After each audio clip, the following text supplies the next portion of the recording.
যুদ্ধ শুরু হওয়ার কিছুক্ষণ বাদেই অবিশ্বাসীদের অগ্রভাগে ফাটল দেখা দেয়। খালিদের আঘাত প্রতিহত করা কঠিন হয়ে পড়ে সেনাপতি ওয়াইনার পক্ষে। নিরুপায় হয়ে সে ছুটে যায় তোলাইহার কাছে আর জানতে চায় জিব্রাইল কি এসেছিলেন।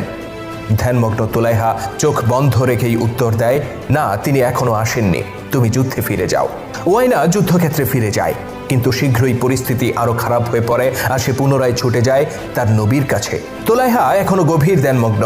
সে ওয়াইনাকে বলে, এখনো আসেনি জিব্রাইল, তুমি সাহস হারিও না, যুদ্ধ চালিয়ে যাও, আর এভাবে বারবার আমাকে বিরক্ত করো না। বিভ্রান্ত ওয়াইনা আবারও ফিরে যায় যুদ্ধক্ষেত্রে। এবার সে মুখোমুখি হয় খালিদের মরণ আঘাতের।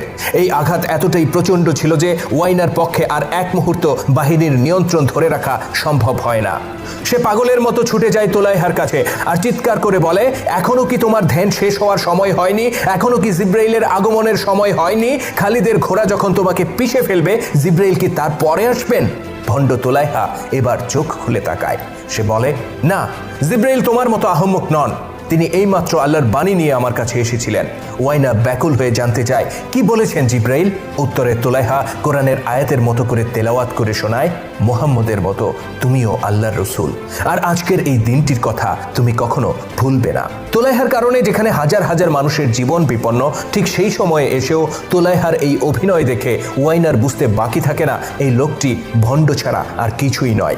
সে যুদ্ধরত বাহিনীর দিকে ফিরে তাকায় আর চিৎকার করে বলে, তোলাইহা একজন প্রতারক, তোমরা যুদ্ধ ত্যাগ করো আর যদি পারো নিজেকে খালিদের হাত থেকে রক্ষা করো।